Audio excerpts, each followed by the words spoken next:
hold hands and close your eyes. It's midnight, and you're listening to the Ghost Story Guys. Welcome to the Ghost Story Guys. I'm Brennan Storr. I'm Ian Gibbs. And this is the show where we talk about spooks, specters, and all the other things watching us from the shadows beyond the campfire. Some conversations only make sense after the sun is set, and this is most definitely one. Thanks for tuning in. This is bonus episode number 7. And we're coming to you from that tiny mountain cabin you dream about but can never quite reach. How you doing, Ian? I think I'm doing better than you, Brennan. You look a little weary. I'm so goddamn tired. What's going on? I'm so goddamn tired. Well, we had to wake up early this morning. Well, early for you. Well, it's Saturday, man. Normal time for regular people. I sleep until like 11 or noon on Saturday. Most days. No, I wish. I wish, man. I mean, I'm unemployed right now, so I could. That's what I mean. Oh, Christ. No. But we had to get up because we had our interview with Mysteries and Monsters. Yes, with Paul. With Paul, and that was a ton of fun. He's a blast. Oh, he was like a cool guy. I swore more on his show than I do on this one. I feel a little bit bad. Yeah, I hope he doesn't have a policy around that. Nope, we asked. Yeah, that's true. You did. I'm a professional, baby. Yeah. Okay. Yes. Mm-hmm. But this is a very special bonus episode. Yeah, I'm excited. I'm excited too. I've got my favorite Hawaiian shirt on. Your I'm excited shirt on? Yes. It's my signaling shirt. I'm happy. Do you have one of those like emotion charts and then you point to it? I have a sad shirt. I'm sad. Yeah. When I have my blue shirt on, I'm sad. Okay, good to know. But my bright red shirt. All right, I'll remember that. But it is a special episode because our long-suffering researchers, Luke Greensmith and Anthony Germain, are going to join us to meet our listeners. Guys, welcome to the show. Thanks for having us. Hello. So, Luke is joining us, of course. Anthony's in studio. Luke is joining us via the magic of Skype from way the hell over in Liverpool, England. So if this all sounds terrible, it's Skype. 100%, yeah. Always blame Skype, I think, is the answer there. Now, Anthony, you've been with us for how long now? I think this is 6 months. 6 months for you. Yeah. And so, Luke, this is just over a year for you, right? Just over a year directly working, but not correspondence. That was actually a bit longer, wasn't it? Yeah, I want to. Yeah, probably another 4 months or so before that, because you started emailing us with some folklore stuff, yeah. Yeah, I'd listened to the Wendigo episode. I was coincidentally working on a Wendigo video game through the day job. Oh, of course, right, because can we say what you do for a day job? Yeah. So you are a playtester for video games, is that right? Yeah, I work for Sony. I can't talk about any games I'm actively working on, but we're talking about an old game now, so I should be okay without my bosses coming down me like a ton of bricks. Yeah. You have like the dream job of every 14-year-old boy. That's pretty cool. That's pretty cool. Yeah. And like all dreams, the reality is much, much worse. That's true as well. Yeah, you told a story. I was talking to you once, and you were telling me that you've been working on this game, and it was a virtual reality game, and there was a bug that nearly blinded you, or caused... That was the impatience. Right, of course. Yeah, right. What happened was someone had accidentally tweaked something, and a wheelchair asset was just like the brightest object possible in the game. It was like the heat of the sun. Oh no! And stupid me, I was trying to look at something past it, and I thought, I'll just do this. I'll just check the thing past it. I'm here to check. It'll be fine. But I'd been like so familiar with VR that I'd completely blanked on the fact that this screen is 2 inches from my eyeball. Right. Oh. So I take the headset off, and I was like, oh, whoops. Oh no!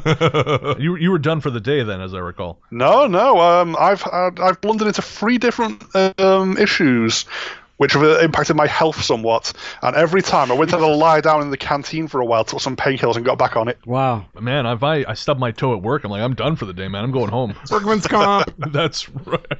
So Wendigo episode was number 4. That was a long time ago. That was a while ago, man. Did you hear that when it came out, or did you hear that sort of come to it No, afterwards? I believe I was binge listening. I was going through a weird patch of life wherein I'd been waiting for 4 or 5 hours for a train. Okay.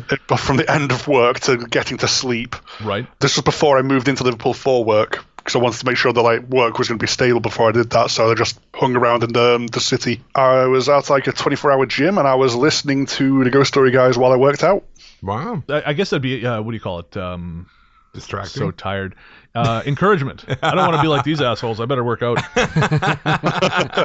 Bit of like a Christmas Carol. It's like, this is how you could go wrong. It's like, stop running on the treadmill faster.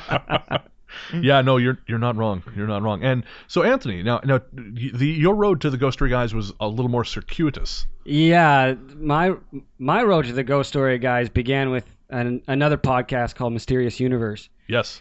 And you were interviewed on it for your book, available. Strange Little Place, available everywhere. Fine books are sold. Oh, please You got to it before stop. me. Oh, he always will. He always will. So when you mentioned being in Victoria at the time, I was like, well, who the hell is this guy? This is awesome. So I sent you an email about going for beers. But right at that time, I found out that my aunt was very sick with liver failure. Right. And so I started testing to donate Right. Of course. a portion of my liver to her. And so I couldn't drink. Right. So I stayed away from responding to our emails. So I became the donor, and my family did a GoFundMe campaign. This is, about 6 months after I had first reached out to you. Right. And you donated to it. I did, and which is funny because I saw it first because I know someone in your family. That's as right. it turns out, we sort of had a connection. I used to know their ex partner. That's right. And so I knew them that way. And it came up the first time, and I thought, tons of people had donated. And I thought, he's fine. They're fine. So I'll leave it because I don't go anywhere unless I'm called. I don't unless I'm needed. I'm like, I got shit to do. But then it came up again months later, and I said, okay, they're still short of the goal. So I thought, okay, well, that's then obviously my I can help out there.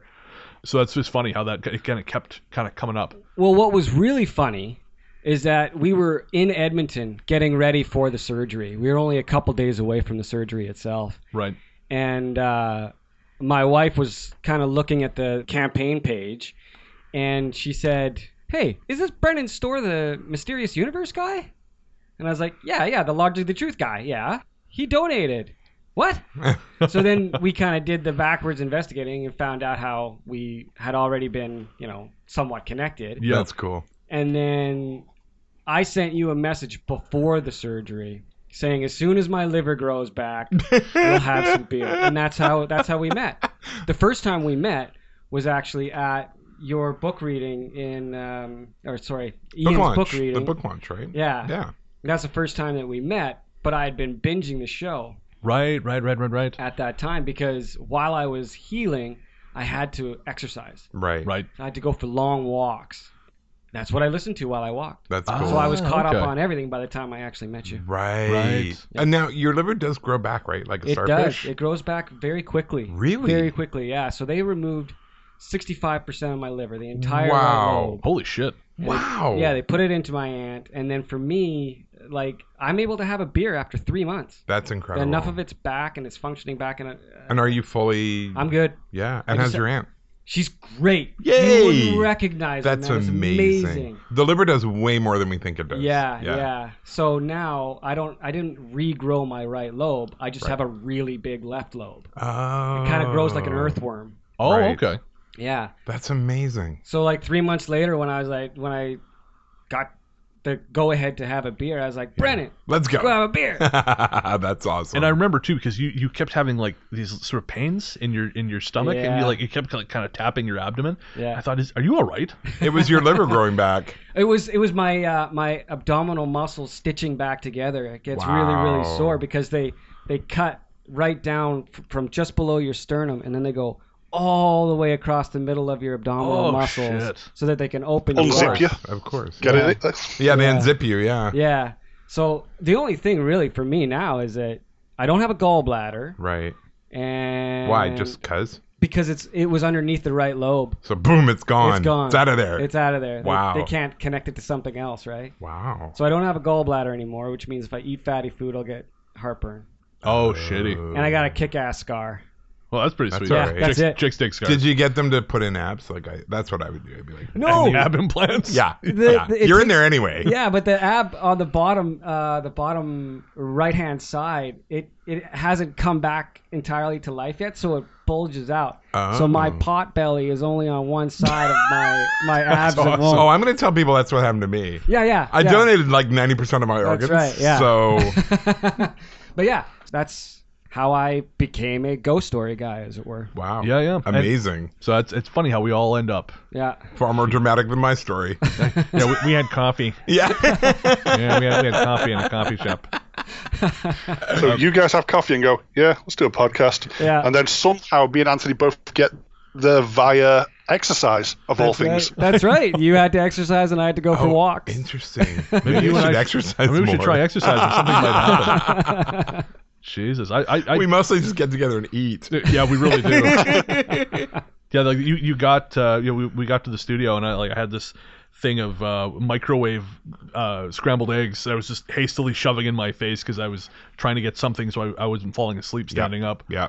And of course the fried chicken is a regular staple. That's our touchdown. Yes, It's a spiritual for experience. better or for worse. So now you guys, how terrified are you right now being on mic on the show? Is this distressing? I thrive on attention. I'm not bothered. Fair enough. And because you've done some interview work, right, Luke? Like you're very active in the horror community in Liverpool, yeah? Yeah, I mean, I could do more and should push to do more, but I've done a little bit of interview work. I did that panel for 30 Days of Night, so I do get around.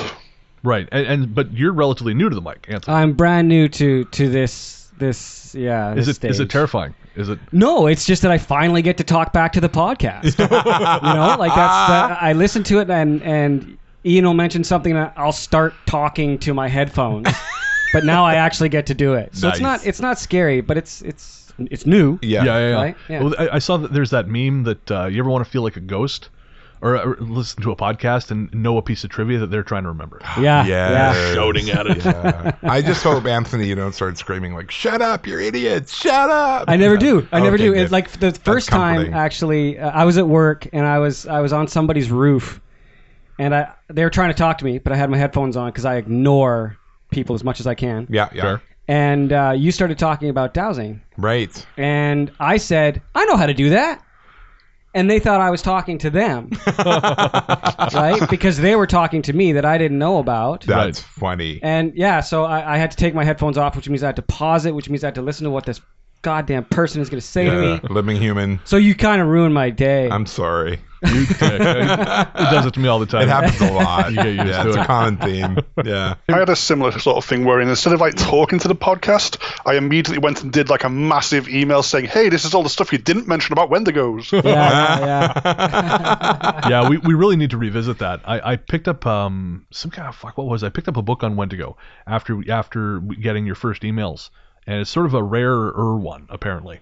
So I'd love to, and I know you've done a lot of work, done a lot of research rather into that since. So I think that's something we should revisit this year is the Wendigo. We had a kid's book. We used to, or it was in a kid's book. We used to read to my son, and written by an Inuit author. Right. About how they would lure children down to the ice. The parents would always, don't go near the ice. They Oh, were yeah. on the ocean, and and it was the Wendigo that was there waiting for them. Right. And in the end, one of the kids does go to the ice, and how this other kid negotiates with the Wendigo and actually tricks the Wendigo into interesting. giving Cool. the kid back. Yeah, it was a really good story, and that stuck in my head for sure. So when we were doing that episode, that's those were the pictures I had in my head of the Wendigo. That sounds like the Ojibwe stories, because the Wendigo in the Ojibwe tribe stuff, it's more like a fairy tale ogre, and it can be outsmarted. Right. And it's lots of like stories about children interacting with them as like moral lessons. Oh, always, right? And for the Inuit, I mean, the broken ice would be the greatest fear, especially for your children. Of course. There's also a lot of because I'm a Sasquatch guy. Right. Yeah, And- you have a tattoo of Sasquatch on your scalp. I do. I do. Yeah. Found him. Yeah. I do, because I went through all that just so that I could, I don't know if it's a pun or whatever, but it's just so that when my hair grows back and you can't see Bigfoot, it doesn't mean he isn't there. Oh my God, that's God. funny. I'd call you a nerd, but I'm worried you'll hit me. Oh, man. We are a little scared of you. Well, no, you shouldn't be. I'm a puss. Just ask the guy who put the tattoo on my head. But the thing is that when it comes to Wendigo, a lot of the legends are quite similar. Yes. Yeah. Between how the Bigfoot would be like, "Meow," they take their kid, Right. and then you get like the giant friendly California guy who's going to welcome you to the state. But Yeah. but yeah, a lot of the legends and the stories are quite similar across the board between Bigfoot and Wendigo. Well, we were just talking to Paul about this on Mysteries and Monsters. There was that young boy, I can't remember where it was, but he was missing for 3 days, 2 or 3 days. Yeah. And they just found him yesterday. Mm-hmm. And Yeah, he said showed up he yesterday. spent 2 days with a bear. Bears. He hung out with bears. They took care of him. Yeah. That's amazing. If you go back through David Paulides' stuff, the Missing Yep. 411, that turns Yeah. up more than a few times. Quite a bit. Yeah. Quite a bit. I don't know. I don't believe necessarily in the idea of the the undiscovered wood ape, but I do think that something we sort of have come to regard as Sasquatch exists. Yeah. Because I think too many people have seen it. Smelled it. Yeah, smelled it. I think to write it off completely. Yeah. Yeah, I agree. I think I might actually talk about this on the show. I had a friend out camping, just a little bit up island here. And one night, this stank smell came over the whole camp. And everyone got kind of a funny feeling beforehand. And then there was just this stank. And it stuck around for a little bit and then moved on. There's tons of Bigfoot stuff up island. Tons. Well, really? even Isuk. Oh, yeah. I hear about it all the time. In Isuk, the Malahat, Duncan. It's quite heavy. Interesting. Yeah. Well, I know East Sioux in general is a very powerful place. Oh, yeah. You know, we talked about this on the early shows because that's literally the only place in the world where someone has asked me to come hiking with them, and then later I've gone back on my own. And I can't tell you how unusual that is because I Yeah. don't give a rat's ass about hiking. Yeah. And I drove out to East Sioux Park twice by myself. It's beautiful out there. It's gorgeous. I love it out there. But I was just something about it. And one time in the rain, I was following the path in the rain. And then after a while, I was crawling over rocks and I realized, Jesus, I've lost the path.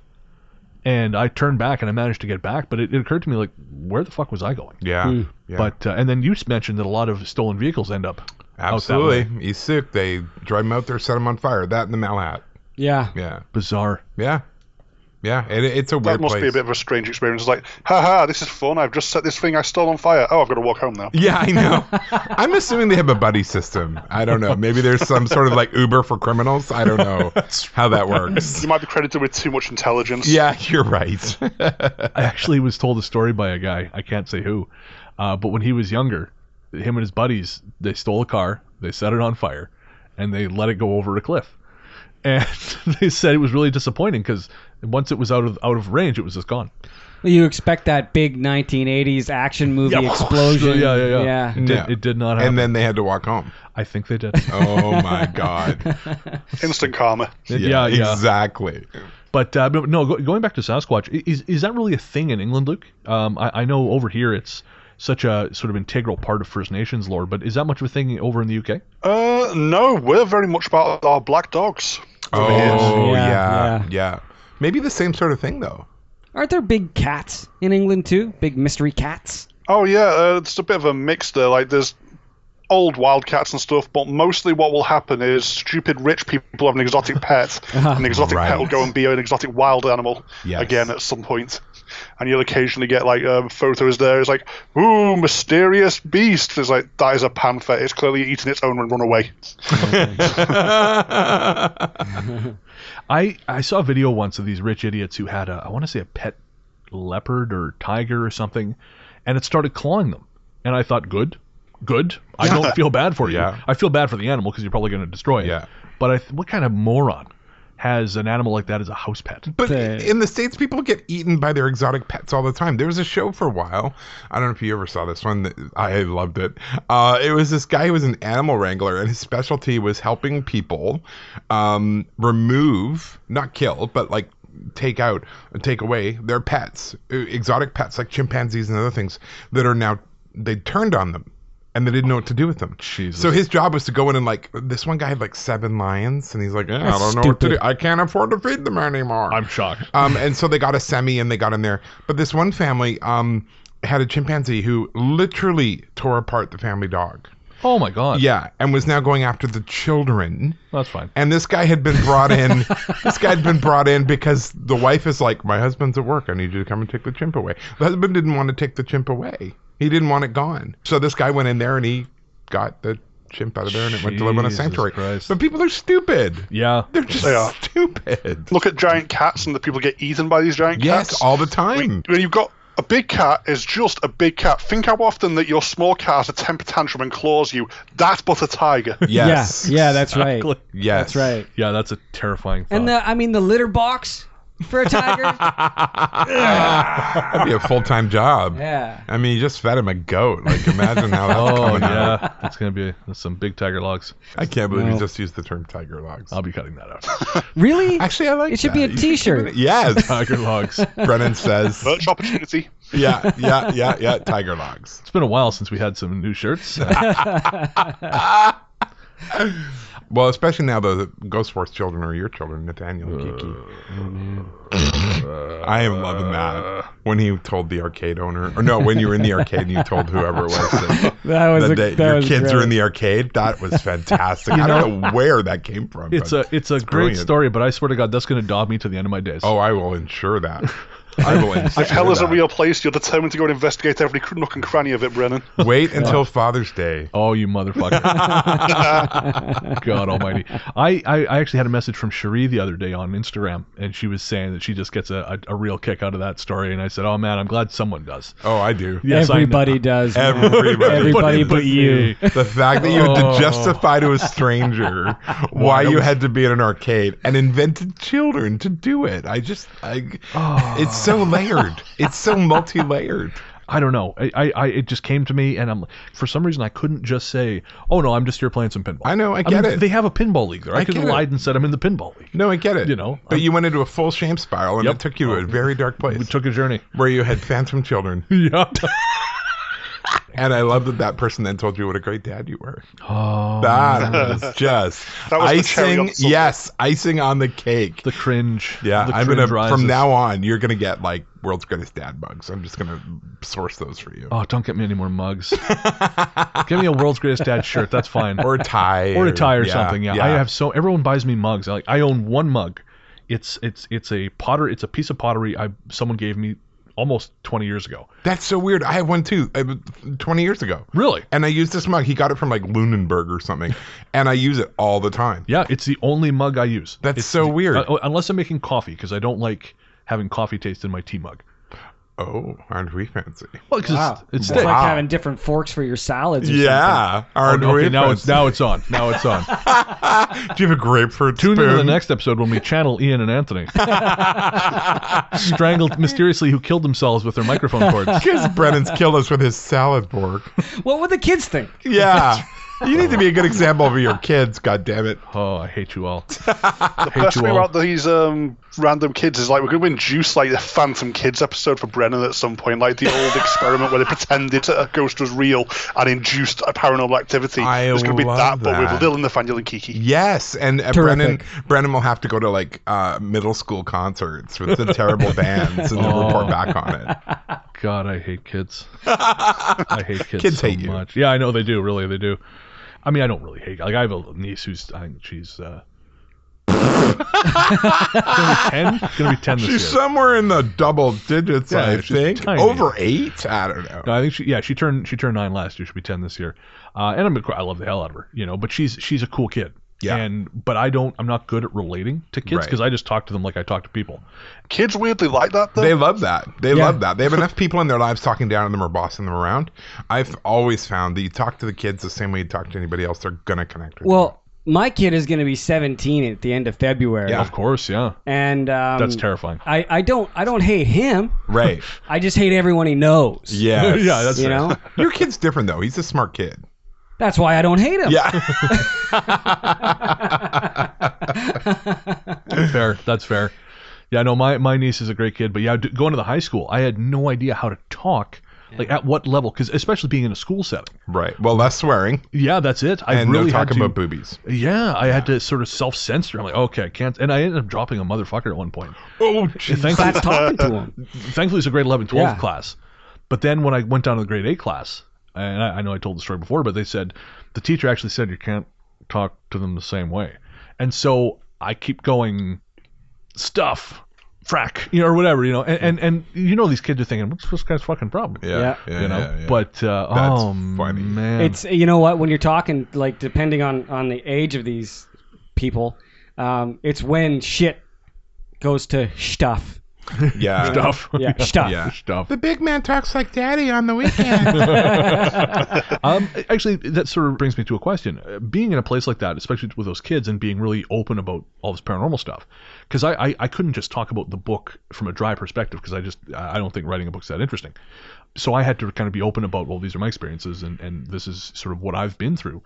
How easy has it been for you guys? Because I know, Luke, you when you came to us, you're still pretty skeptical, I think, but I think you were more skeptical when you came to us. But you have had a handful of experiences. How easy is it for you to be open about, like, say, working with us or your own experiences? Oh, I'm completely open about it. I mean, I can't be incognito.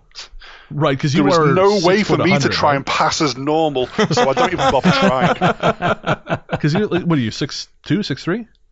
I'm 6'10" and I weigh 300 pounds. 6'10". Holy shit! Wow, you're like a human rock. I had no idea. I have to duck through door frames or I will get a headache. Wow. That's incredible. I had no idea you were 6'10". I knew you were tall. I didn't realize you were a giant. Well, and in England, there's so I many actually am a giant. Yeah. shorter door frames. Like you go to these pubs from the 1700s. I'm gonna have to duck, and I'm only 5'8". Yeah, I've been to like historic towns like York, Chester, and that's quite interesting. But no, back to like just the England specifically.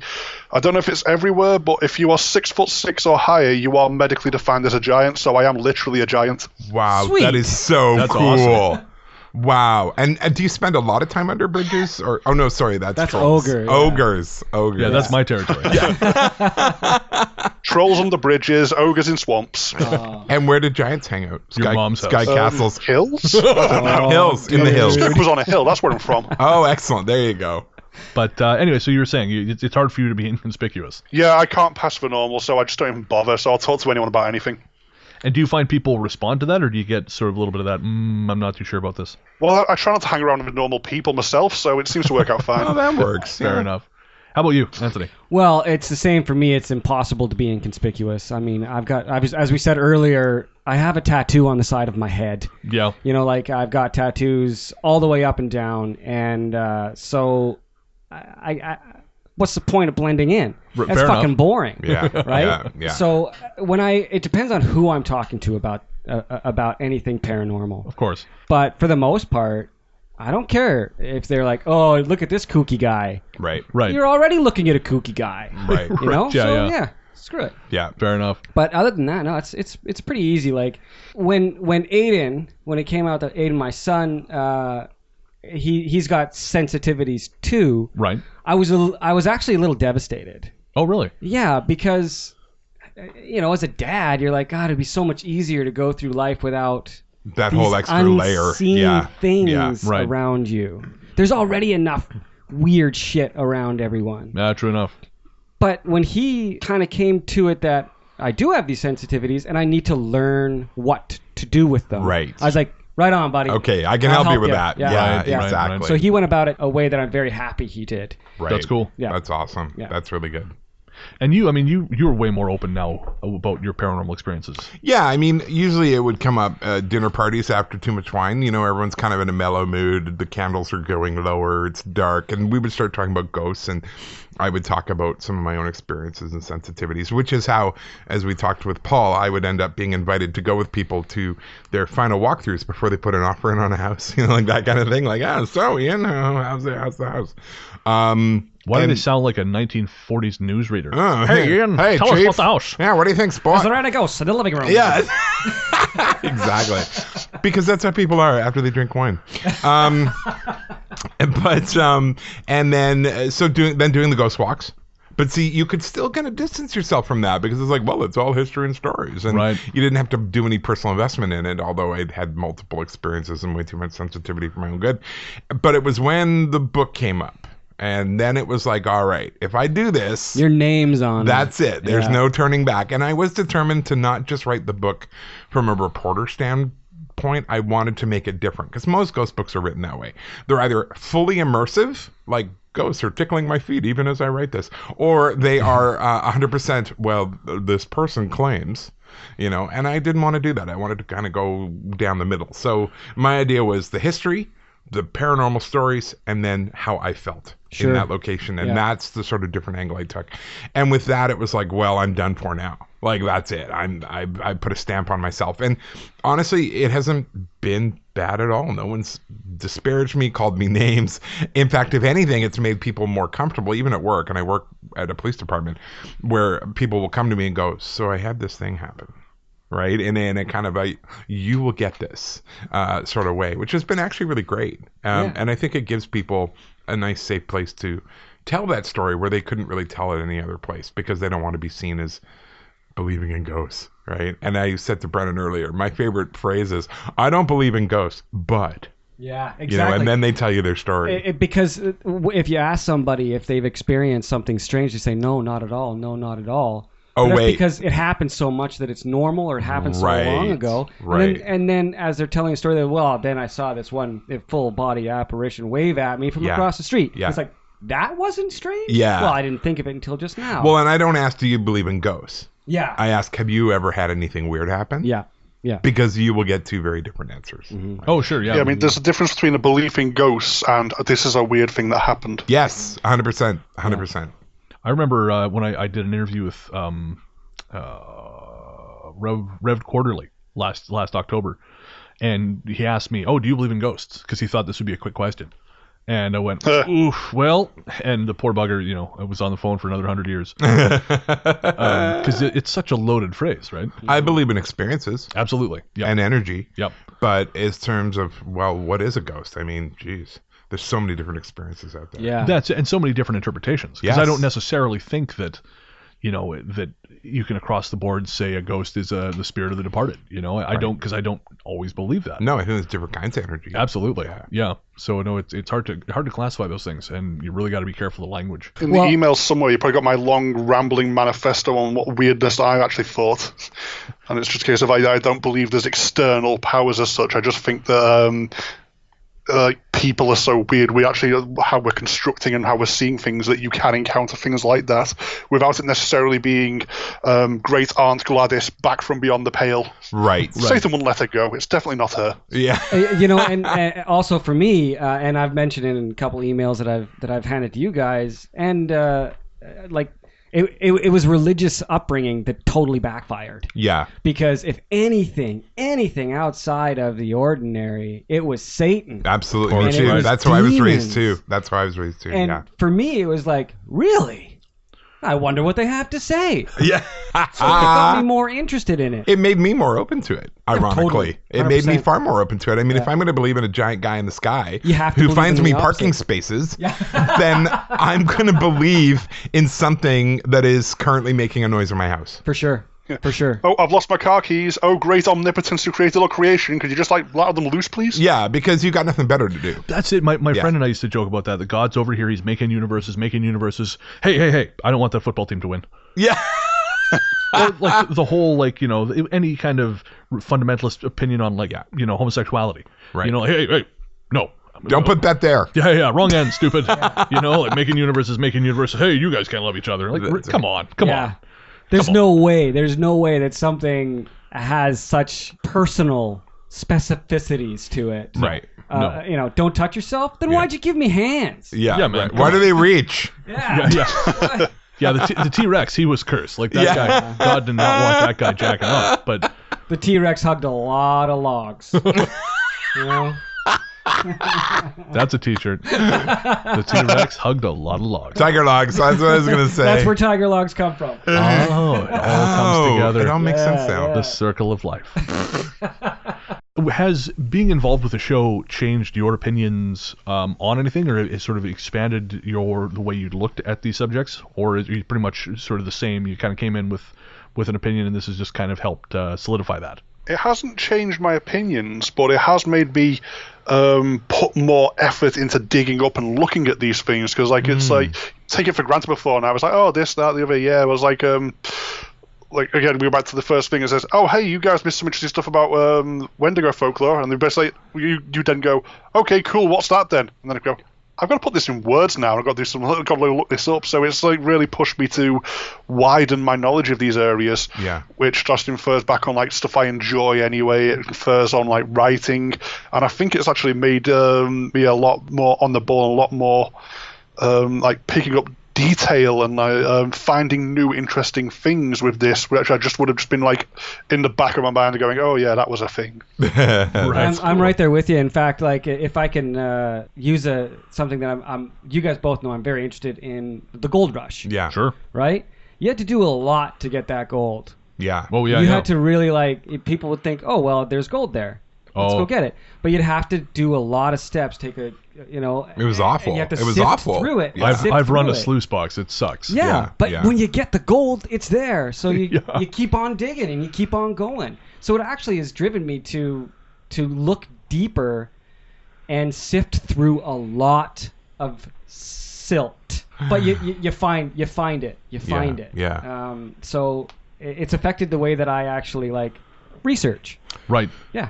For And me, it's patterns, I think. It's the personal stories. I mean, the subjects are great and all that, but my passion is really those personal stories that people share and the way the same types of things keep happening and people relating to certain situations, the same sorts of feelings.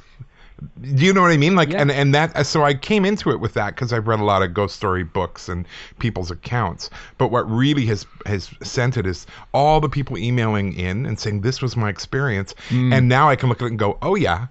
Yeah, I know exactly what's going on here, and I've seen, well, not exactly, but I've seen this before. I know how to sort of characterize this, Right. and it just adds to my ability to, in some ways, and it's happened, circumstances to help other people and say, hey, you know what? No, don't be freaked out. This is normal.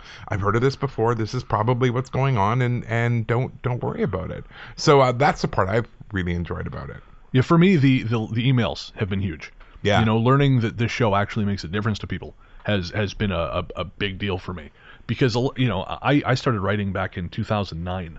You know, I wrote a little bit in high school, but never went anywhere. You know, because I just Right. didn't understand how, I mean, growing up in Revelstoke, I had no idea how anything connected to anything else. Right. You know, like making things was something other people did.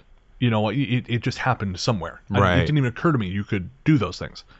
So I stopped writing, and I worked in the family store, and that was pretty much my life. And then December 2009, I was talking to a friend about doing restaurant reviews, and he said, yeah, that would be great. So I said, well, let's do it. And so I got everything up and running, and he just never followed through.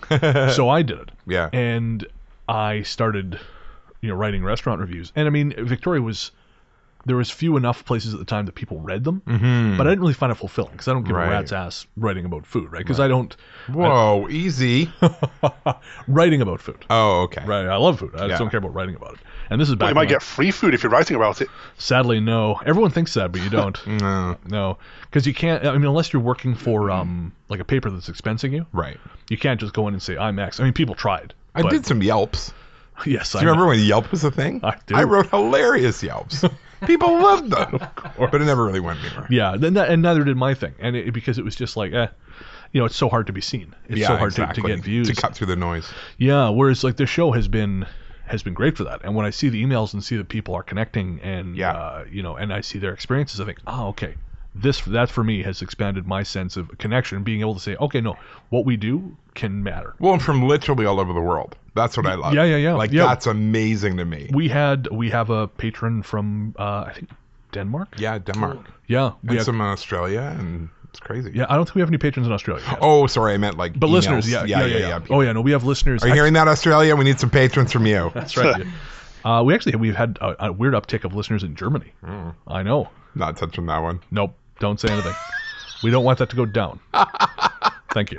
I love Germans. I love their cars. I get along very well with Germans. Yay, bratwurst. When I found out the Germans eat meat for breakfast, I was thrilled.